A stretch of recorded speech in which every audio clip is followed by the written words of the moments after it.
Bismillahirrahmanirrahim. Assalamu alaikum dear students. This is me Muhammad Irfan Anwar, your chemistry teacher. Dear student, today we will discuss the test number 12, which is about the UHS topic number 8, macromolecules. So let's move towards the discussion of the test. जी तो dear students, इस वक्त आप अपने सामने test देख सकते हैं। उसका पहला क्वेश्चन है question number 51, which is the structure of the polyvinyl chloride.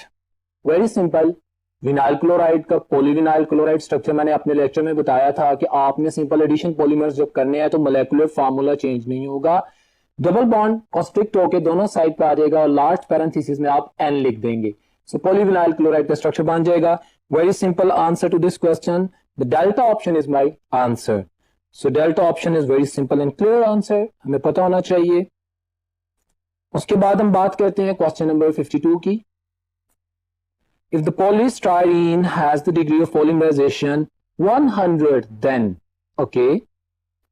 फिर क्वेश्चन क्या कहता है, its molecular mass will be। भाई स्टूडेंट्स व्हाइट बोर्ड देखें, मैंने आपके लिए सॉल्व किया क्वेश्चन। आप व्हाइट बोर्ड पे देख सकते हैं student, question number 52, mass of polymer जो होता है that is equal to the degree of polymerization multiplied by mass of the monomer. What is degree of polymerization? Number of monomers present in a molecule. So if you see that, उसने हमें जो चीजें बता दी हैं, उसने हमें monomer का formula बता दिया, कहता है पॉलीस्टाइरीन। ओके, उसके बाद हमने मोनोमर का जो मास है उसको कैलकुलेट कर लिया, that is 104। Degree of polymerization उसने मुझे 100 बता दी। मैं डिग्री ऑफ पॉलीमराइजेशन 100 को मल्टीप्लाई करूंगा मोनोमर के मास से, तो मेरे पास पॉलीमर का मास आ जाएगा। जो ये पूछना चाह रहा है, वेरी सिंपल आंसर आपके सामने सॉल्व किया गया है। इसका ऑप्शन होगा अल्फा ऑप्शन, 10,400। क्लियर है? So very simple answer question number 52 का अल्फा आंसर है। So let's move towards the next question, question number 53। Dear students, बात करता है कि nucleic acids direct the synthesis of carbohydrates नहीं, लिपिड्स नहीं। हम जानते हैं कि डीएनए जब रेप्लिकेट करके न्यूक्लियस से साइटोप्लाज्म में भेजता है मैसेंजर आरएनए, तो मैसेंजर आरएनए क्या करता है, प्रोटीन सिंथेसिस करता है, और वो जो प्रोटीन्स हैं आगे तमाम बायोलॉजिकल फंक्शंस को ऑपरेट करती हैं। तो prime purpose is to develop the structure of the protein. So हमारे पास इस सवाल में इसको पूछा गया है, केमिस्ट्री के पॉइंट ऑफ व्यू से भी इंपॉर्टेंट है, Charlie option, the proteins. Question number 54, polyacrylates contain the linkage of okay esters। मैंने आंसर कर दिया, लेकिन आपको समझाने के लिए व्हाइट बोर्ड पे चलते हैं। एस्टर्स की लिंकेज किस तरह होती है पॉलीएक्रिलेट्स में? मैंने एक स्टेटमेंट लिखी है, वॉच दिस। क्वेश्चन नंबर 54 में जो स्टेटमेंट थी, polyacrylates produced by the polymerization of the acrylic esters. अब क्वेश्चन ज़हन में आता है कि एक्रिलिक एस्टर्स क्या होते हैं, मैंने उसको एक्सप्लेन किया dear students, if you could see that. तो आप देखें, अगर मैं सिंपल बात करता, मैंने आपको समझाया था कि विनाइल साइनाइड को एक्रिलोनाइट्राइल कहते हैं। अगर हमारे पास विनाइल साइनाइड का हाइड्रोलाइसिस किया जाए एसिड, तो साइनो ग्रुप एक्रिलिक एसिड में कन्वर्ट हो जाता है। ओके, वो जो एक्रिलिक एसिड है, आप इमेजिन करें CH डबल बॉन्ड CHO और यहाँ पे C+H आ जाए, उसमें अगर हमारे पास यहाँ पे मिथाइल ग्रुप आ जाए H को रिमूव करके, तो दिस इज एस्टर लिंकेज। ये हमारे पास एस्टर लिंकेज है। इसमें क्वेश्चन किया गया है कि ये कंटेन क्या करते हैं, लिंकेज नहीं पूछी। हम जानते हैं कि अगर इसका पॉलीमर बनेगा तो ये डबल बॉन्ड टूट के एक्सटेंड हो जाएगा, इसमें लिंकेज तो सिंपल होगी, लेकिन कंटेन द एस्टर लिंकेजेस। अब ये मेरे पास, मैंने मीथाइल मेथ एक्रिलेट का स्ट्रक्चर बनाया फॉर योर अंडरस्टैंडिंग। ये एक स्ट्रक्चर है कि बेशक एडिशन पॉलीमराइजेशन करेगा, लेकिन इसमें आप देख सकते हैं कि एस्टर लिंकेज मौजूद है। So it's very simple answer. I'm going to justify that. This is MDCAT. We have to know every reason of the question. So that's why I'm going to explain that. तो आपके सामने question number 54 का answer, जो मैंने Charlie कहा कि asters होते हैं, उसमें उसकी जस्टिफिकेशन दी गई। अब नेक्स्ट क्वेश्चन की तरफ बढ़ते हैं। Question number 55, all of the following macromolecules follow free radical mechanism, okay, of polymerization except। भाई फ्री रेडिकल मैकेनिज्म या कैटायनिक मैकेनिज्म या इनानिक मैकेनिज्म कौन से पॉलीमर्स शो करते हैं? Addition polymers. अब हम देखते हैं कि कौन सा ऐसा है जो एडिशन पॉलीमर नहीं है। मैं अगर अल्फा की बात करूं तो पॉलीस्टाइरीन में जानता हूं कि एडिशन पॉलीमर है, सिंपल एडिशन होती है। Beta option nylon 6,6, that is my answer. This is condensation polymer. हमारे पास नायलॉन 6,6 में एराबिक एसिड और हेक्सामिथाइलिन डायमीन आपस में कंडेंस होते हैं, इमाइड लिंकेज बनती है। सो यहां पे कोई फ्री रेडिकल मैकेनिज्म नहीं है, यहां पे कंडेंसेशन रिएक्शन हो रहा है। दो बायफंक्शनल ग्रुप्स आपस में बॉन्ड बना रहे हैं by removing a small molecule like water molecule. So यहां पे आपके पास कोई फ्री रेडिकल नहीं बन रहा, बल्कि सिंपल एक एसिडिक यूनिट एक बेसिक यूनिट कंबाइन कर रहे हैं, इस डिस्ट्रैक्शन को प्रोसीड कर रहे हैं। So beta option is my answer. अगर मैं चार्ली ऑप्शन देखूं तो पॉलीविनाइल क्लोराइड और delta, polyethene, polystyrene, polyvinyl acetate, ये सारे एडिशन पॉलीमर्स हैं और addition polymers free radical mechanism को फॉलो करते हैं, कंडेंसेशन नहीं करते। सो क्वेश्चन नंबर 55 का आंसर था beta. Next question, question number 56 students, आप देख सकते हैं क्वेश्चन आपके सामने व्हाइट बोर्ड पे। विच of the following classification is not on the basis of structure. Okay, हम देखते हैं पॉलीमर्स की स्ट्रक्चर के बेस पे अगर लीनियर चेन पॉलीमर्स की बात की जाए तो हाँ, लीनियर चेन स्ट्रक्चर की बेस पे है। ब्रांच चेन बिल्कुल ठीक है, ये क्रॉस लिंक भी। तो ये अल्फा बीटा चार्ली तीनों स्ट्रक्चर की बेस पे क्लासिफिकेशंस हैं। लेकिन फाइब्रस पॉलीमर्स हम जानते हैं इंटरमोलेकुलर फोर्सेस की, ये मोलेकुलर फोर्सेस की बेस के ऊपर है। So this is not the part of the structure of the polymer की बेस पे नहीं है classification. Delta option is my answer. The fibrous polymers, इसमें जो क्लासिफिकेशन की गई है मोलेकुलर बॉन्ड्स की बेस पे की गई है। ठीक है, तो मैं केमिकल बॉन्ड नहीं कह रहा, बड़ा अहम पॉइंट है। ये मोलेकुलर इंटरेक्शन की वजह से जो कंस्ट्रक्शन होती है, जो डेवलप होता है एक kind of the complex polymer, ये उसकी बात कर रहा हूं। बॉन्ड की बेस पे हमने क्लासिफिकेशन पॉलीमर्स की नहीं की, ये मैं फिजिकल बॉन्ड्स की बात कर रहा हूं। So delta answer the fibrous polymers, very simple. Next question, question number 57 students, which of the following is the structure of the methyl meth acrylate? It's a coincidence, अभी मैंने आपके सामने methyl meth acrylate का structure draw किया था। If you could see on the white board, देखें जरा, तो मैंने ये जो क्वेश्चन लिखा था आपके सामने, क्वेश्चन नंबर 54, इसमें मैंने methyl meth acrylate का स्ट्रक्चर लिखा था। ये स्ट्रक्चर आपके सामने है। इट्स कोइंसिडेंस, इसका पॉलीमर बनाएगा तो इस डबल बॉन्ड को वो शिफ्ट ऑन कर देगा। सो इस क्वेश्चन में, जो कि मेरा क्वेश्चन नंबर 57 है, उसमें इसका मोनोमर पूछा है, तो मैं आंसर करता हूं। तो beta option is the exactly relevant answer, जिसको मैंने 2 दफा एक्सप्लेन किया, and this is in front of you. तो ये बीटा ऑप्शन है methyl meth acrylate मोनोमर की। ठीक है, क्वेश्चन नंबर 58 की बात करते हैं। Mark the incorrect statement about the thermoplastic polymers. Incorrect statement, okay. They can be remelted. Yes, thermoplastic can be melted, remelted, and then again become hardened on cooling. They become softened on heating. बिल्कुल ठीक कह रहा है। Incorrect बात बतानी है। They are formed by the condensation polymerization. This is wrong, my dear students. मैंने कहा था कि addition polymers are commonly thermoplastics. तो वो एडिशन पॉलीमराइजेशन कंडेंसेशन पॉलीमराइजेशन का रिजल्ट नहीं होती, वो तो हमारे पास फ्री रेडिकल या केटायनिक या एनायनिक मैकेनिज्म का रिजल्ट होती है। So it's very simple and clear, beta option incorrect है। बाकी भी देख लेते हैं। कहते हैं they have usually linear structures, सही कह रहे हैं, and they are less brittle and soluble in some organic solvent. ये सारी प्रॉपर्टीज ये थर्मोप्लास्टिक्स की हैं, बट वो कंडेंसेशन पॉलीमर नहीं करते। सो मेरे पास ये जो क्वेश्चन था 58, इसका आंसर बीटा ही है। Question number 59 students. A polymer of the simplest formula CH2 has the molar mass. उसने मुझे मोनोमर बता दिया है एक पॉलीमर का जिसका मोलर मास 28,000 ग्राम पर मोल है। पूछता क्या है, it's molecular formula will be. So let's move on the white board, इसको मैं आपके सामने एक्सप्लेन करता हूं। मास ऑफ द पॉलीमर, मैंने अभी फार्मूला बताया था, जो पॉलीमर का मास होता है वो डिग्री ऑफ पॉलीमराइजेशन और मास ऑफ मोनोमर का आपस में मल्टीप्लाई करने से रिजल्ट आता है। अच्छा, उसने मुझे मास ऑफ पॉलीमर बता दिया 28,000 ग्राम पर मोल, और साथ में उसने मुझे मोनोमर बताया था CH2। मैंने इसका मास इससे निकाल के 14 लिख दिया। Degree of polymerization is the number of the monomers present in the polymer. Students, अब जो मोनोमर जितनी तादाद में होंगे उतने टाइम्स ही मास उसका होगा ना जो पॉलीमर का है। तो इसको मैंने आंसर करना है। What I am doing, simply मैंने इसका मास लिखा, पॉलीमर का, मोनोमर का मास लिखा। डीबी को कैलकुलेट करने के लिए पूरे पॉलीमर के मास को मोनोमर के मास से डिवाइड कर दिया, तो आंसर आया 2000 आया डिग्री ऑफ पॉलीमराइजेशन, यानी इतने मोनोमर्स हैं। अब वो जो पॉलीमर जिसका मास 28,000 था, उसका मोनोमर जिसका मास 14 था, उतने टाइम्स, कितने टाइम्स, 2000 टाइम उससे ग्रेटर होगा। So very simple, a minor calculation is there. इसको मैंने किया और आपके सामने एक्सप्लेन किया, व्हाइट बोर्ड पे देख सकते हैं। मैं आंसर जस्टिफाई करता हूं। क्वेश्चन नंबर 59 का आंसर है द बीटा ऑप्शन, जिसको मैंने सॉल्व कर दिया 2000 times that of its empirical formula. You know one thing more, empirical formula से एसोसिएटेड मैंने एक एमसीक्यू शेयर किया था एडिशन पॉलीमर्स में आपके सामने अपने लेक्चर में।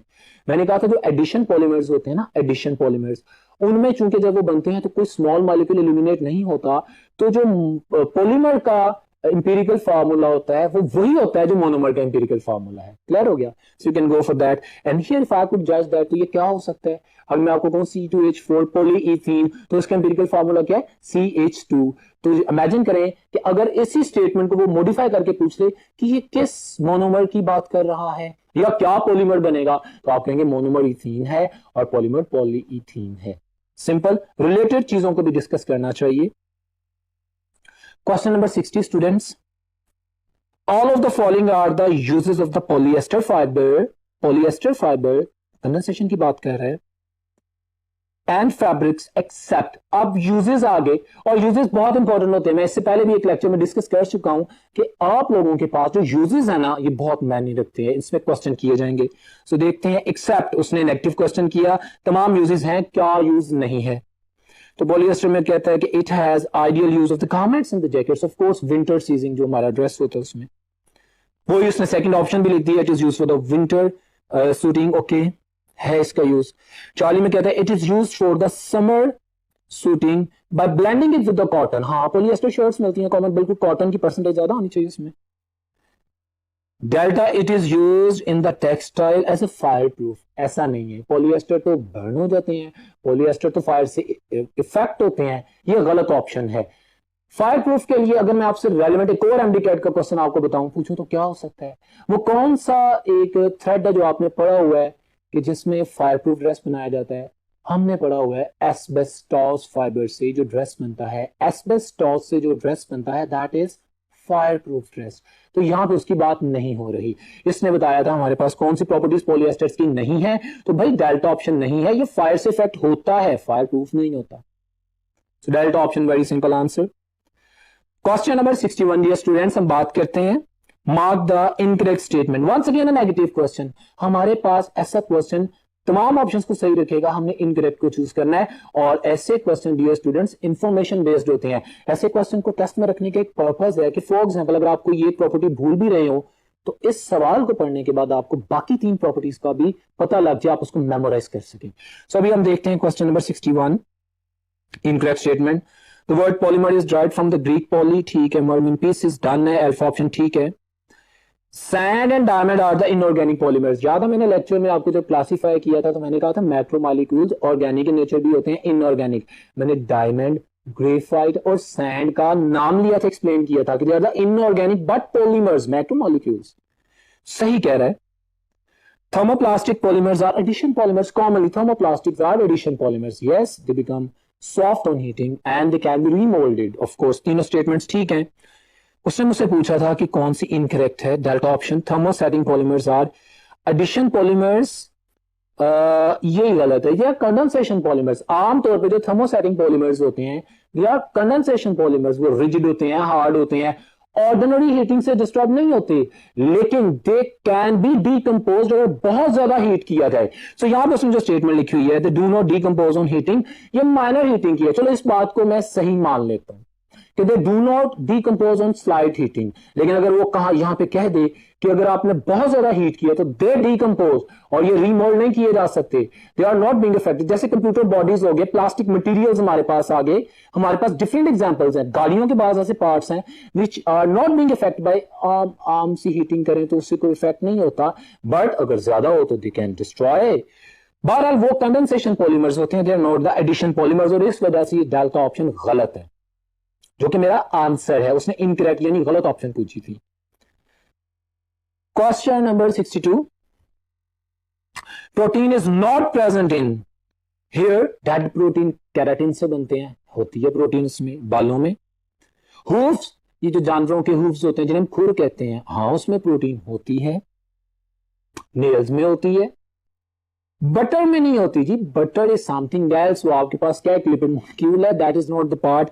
बिल्कुल क्लियर आंसर है, तो delta option is my very simple answer. Dear students, आपको याद होना चाहिए, और ये बायोपॉलीमर्स में हमने एक्सप्लेन करके पढ़ा भी था।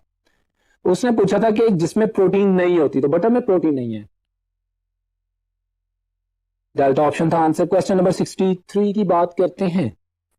The bond that determines the secondary structure of the protein is, okay, covalent bond नहीं होता, आयनिक बॉन्ड नहीं होता भाई, सेकेंडरी स्ट्रक्चर में कोई खास केमिकल चेंज नहीं होती, फिजिकल बॉन्ड बनता है, जिसको मैंने लेक्चर में भी बताया था और प्रीवियस टेस्ट में भी डिस्कस किया था। वो कौन सा होता है, हाइड्रोजन बॉन्ड।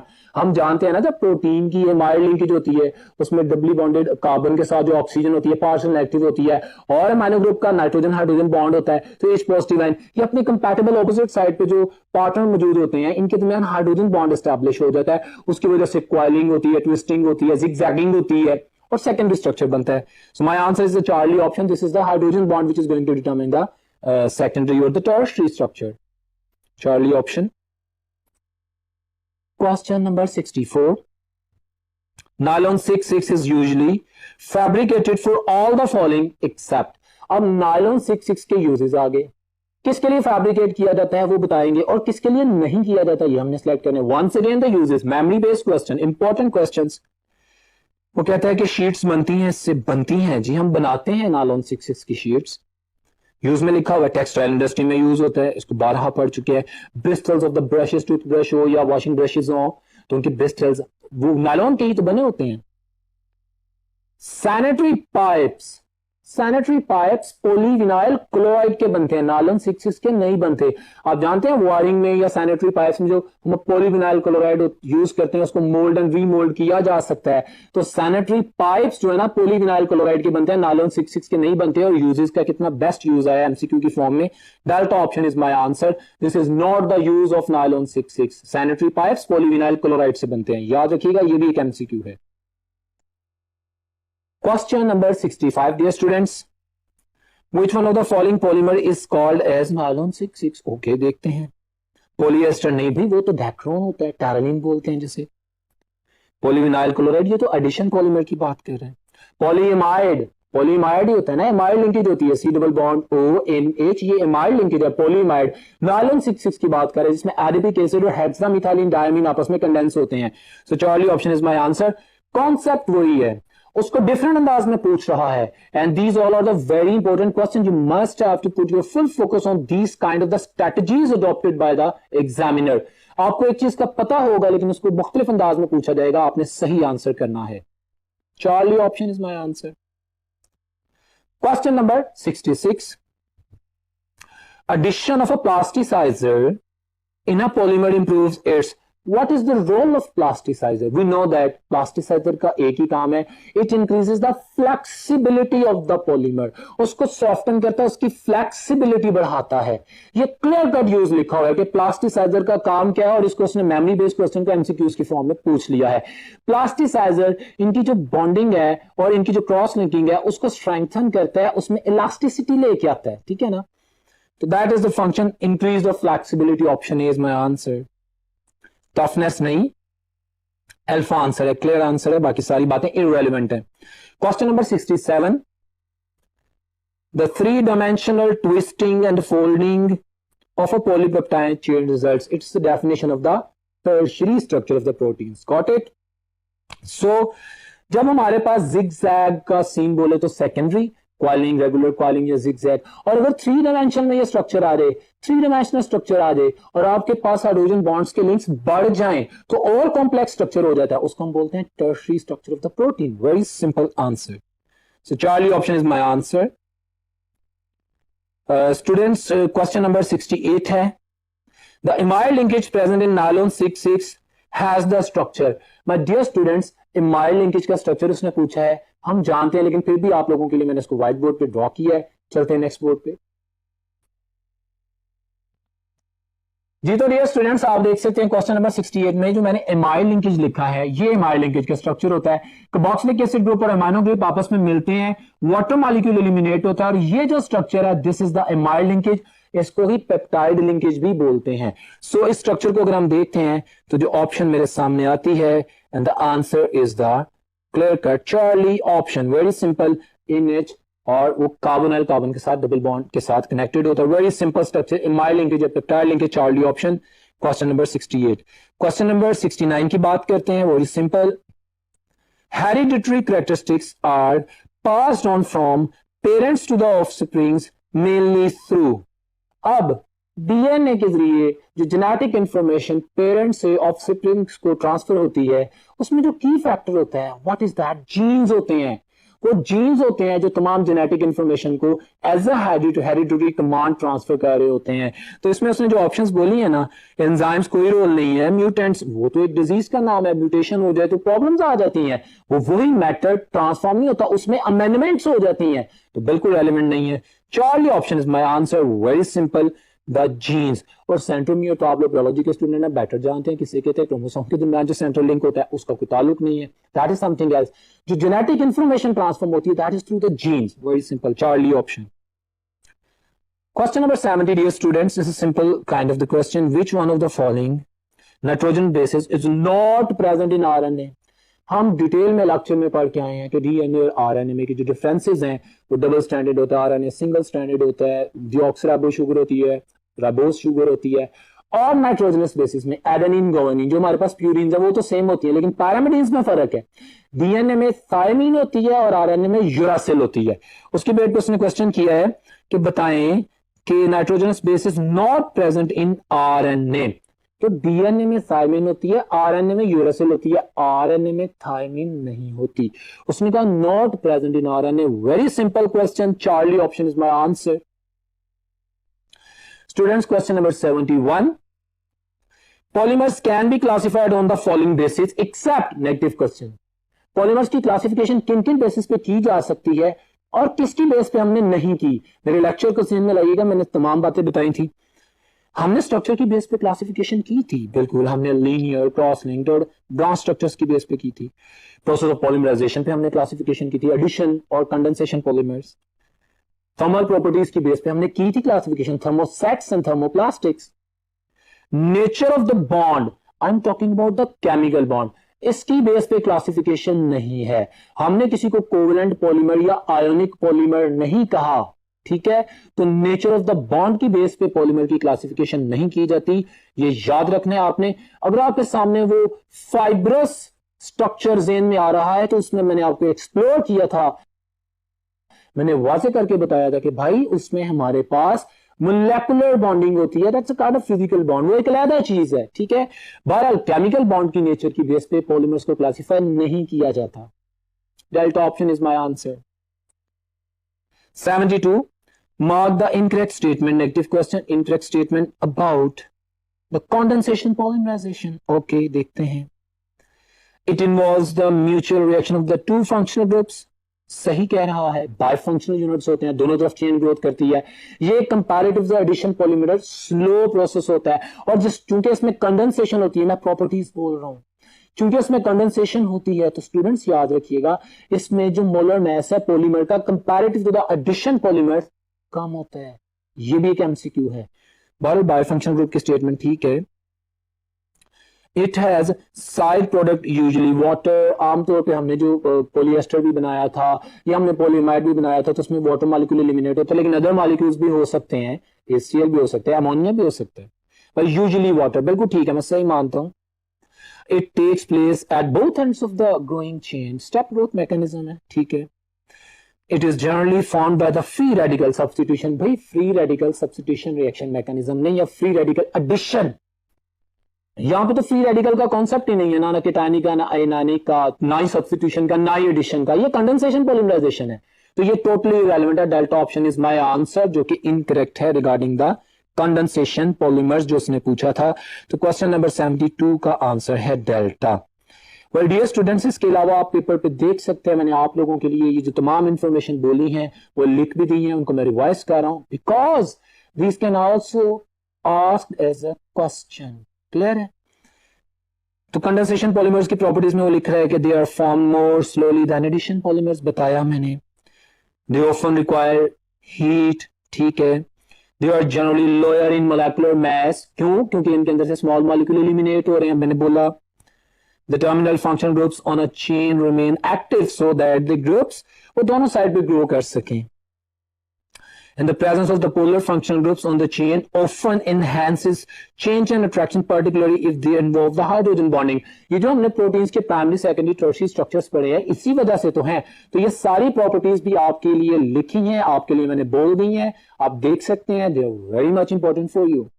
नेक्स्ट क्वेश्चन पे चलते हैं. Question number 73. By convention, a peptide having molecular mass up to the 10,000 is called. Up to the 10,000 अगर किसी अमाइनो एसिड की लिंकेज से पॉलीपेप्टाइड बनता है तो उसको हम पॉलीपेप्टाइड कहते हैं. केमिस्ट्री में अगर वो मॉलिक्यूल जिसमें अमाइनो एसिड्स लिंक करते हैं पेप्टाइड बॉन्ड के थ्रू और मैक्रोमॉलिक्यूल का मास 10,000 AMU से ग्रेटर होता है तो उसको हम प्रोटीन बोलते हैं. 10,000 AMU तक होता है तो उसको हम पॉलीपेप्टाइड बोलते हैं. याद रखिएगा, एमसीक्यू की फॉर्म में आ गया. So answer is the beta option. Question number 73 का आप देख सकते हैं.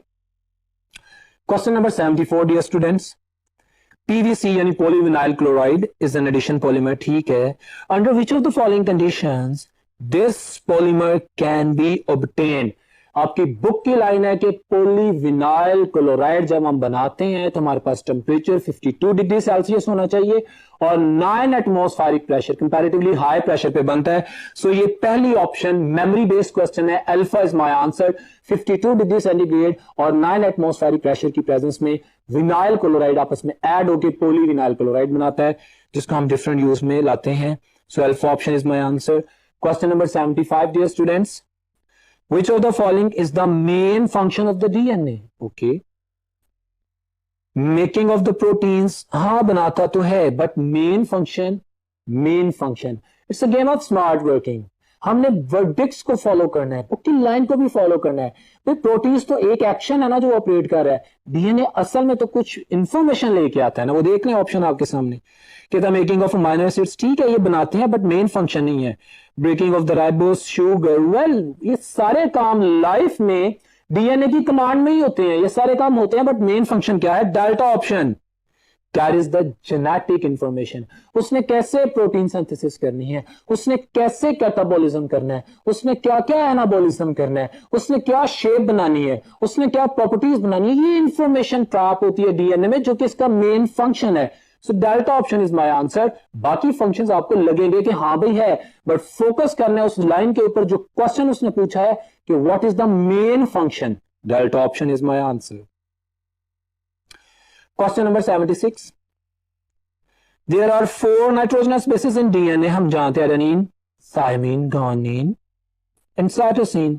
ठीक है. क्वेश्चन क्या करता है?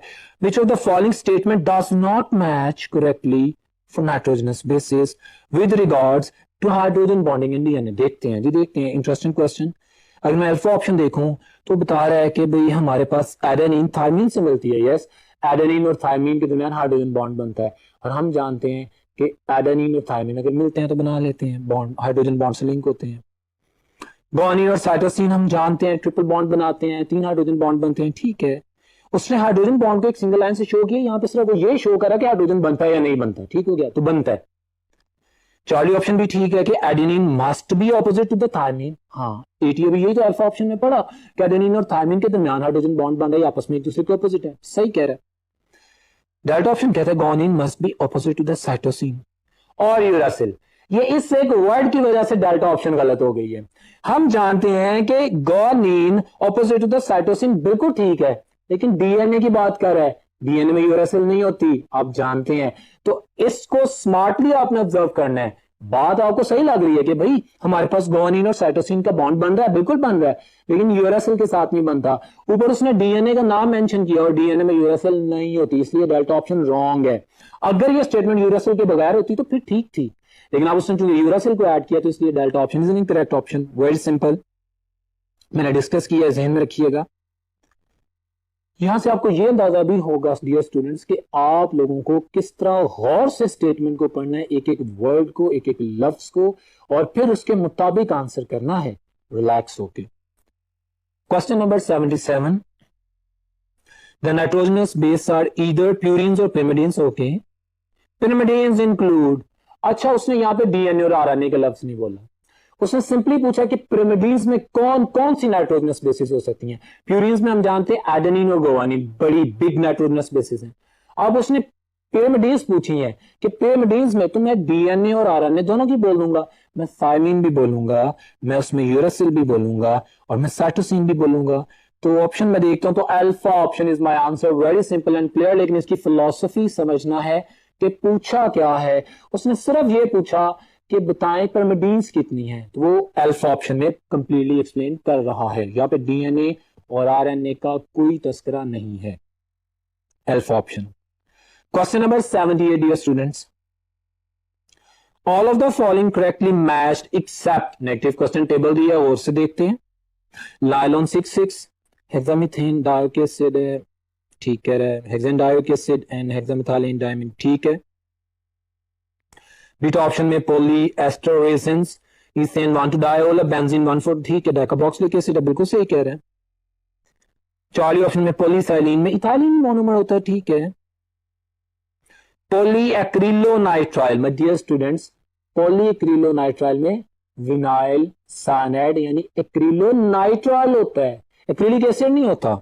सो आप देख सकते हैं आपके सामने ये लिखा हुआ है, delta option is my answer. और इसको एक्सप्लेन भी किया गया है कि एक्रिलोनाइट्राइल विनाइल साइनाइड को बोलते हैं ना, तो उससे जो एडिशन पॉलीमर बनता है उसे पॉलीएक्रिलोनाइट्राइल बोलते हैं। एक्रिलिक एसिड नहीं होता उसका मोनोमर, एक्रिलोनाइट्राइल होता है, दैट इज विनाइल साइनाइड। मैं बार बार बता रहा हूं, मैंने लेक्चर में भी बताया था, एक इंपॉर्टेंट पॉइंट है, इसको याद रखिएगा।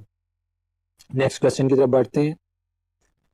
Question number 79 dear students, the peptide bond is formed by the condensation of amino acids, बिल्कुल ठीक है।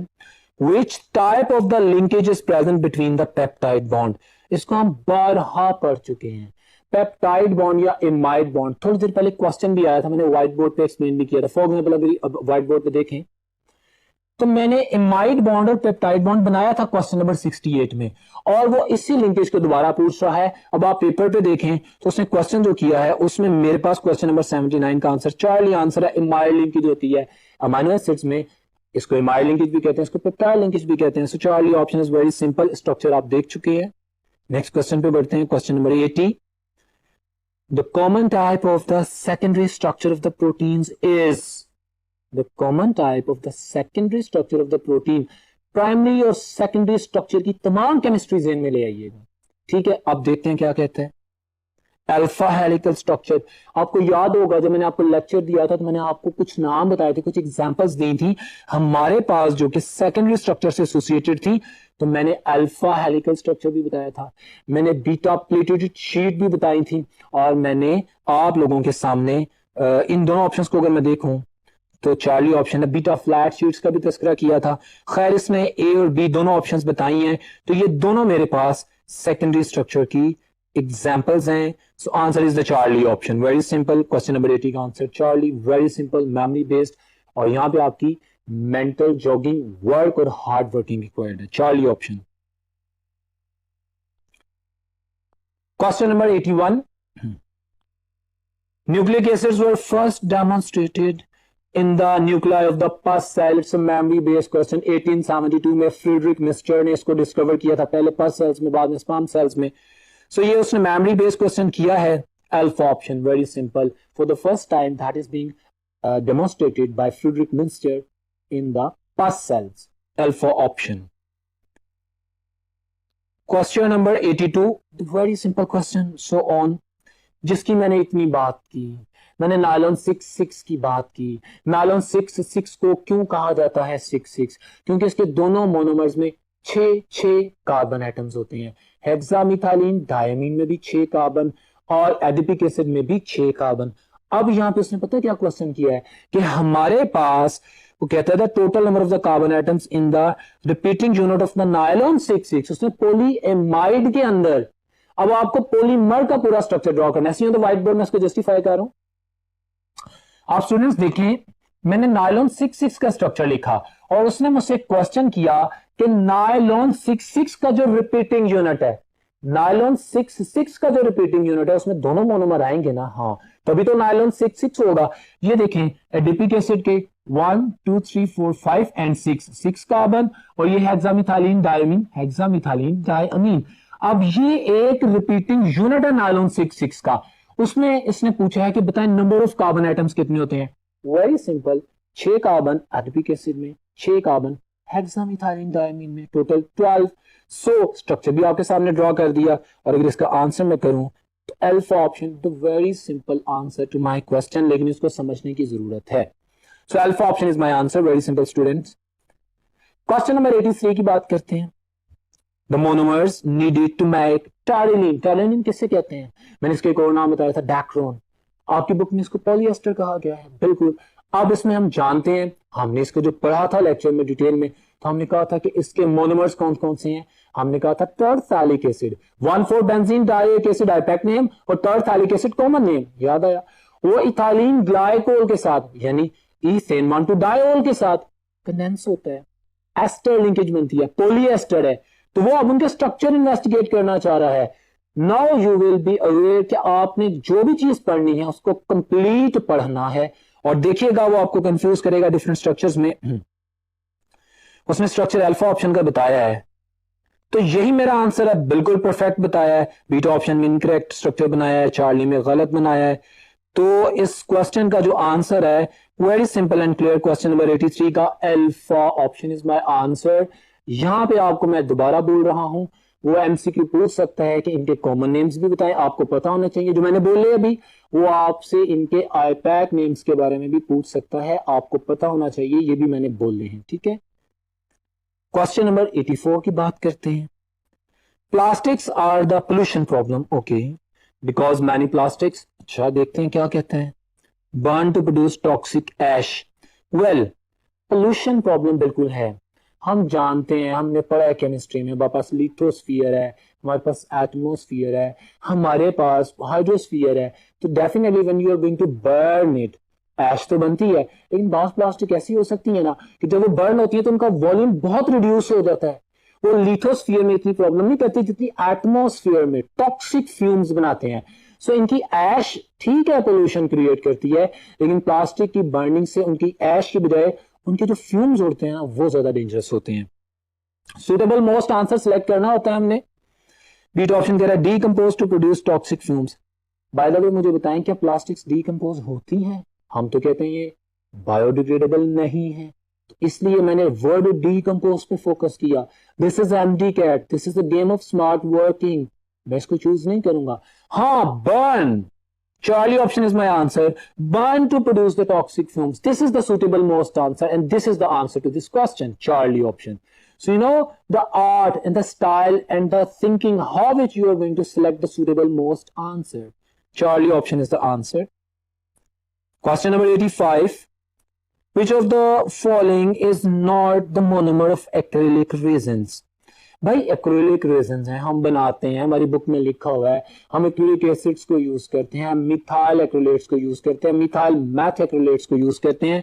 लेकिन ये जो डेल्टा ऑप्शन उसने लिखी है ना, ethyl math acrylate, ethyl math acrylate में पता क्या होता है, जो विनाइल का हाइड्रोजन है ना, वो कार्बन जो CH2 डबल बॉन्ड CH, वो विनाइल का हाइड्रोजन है, वो इथाइल से रिप्लेस हो जाता है, और ये हमारे पास रेजिन एग्जिस्ट नहीं करती। So that's why memory based question है, हमारी बुक में भी लिखा हुआ है। So I am going to answer that question number 85 में according to our syllabus, according to our studies, मैं डेल्टा ऑप्शन को सिलेक्ट करूंगा। वो अलग बात है कि इसकी मॉडिफिकेशंस और भी हैं, बट क्वेश्चन नंबर 85 में आपका बेटा जो आंसर होगा that is the delta answer.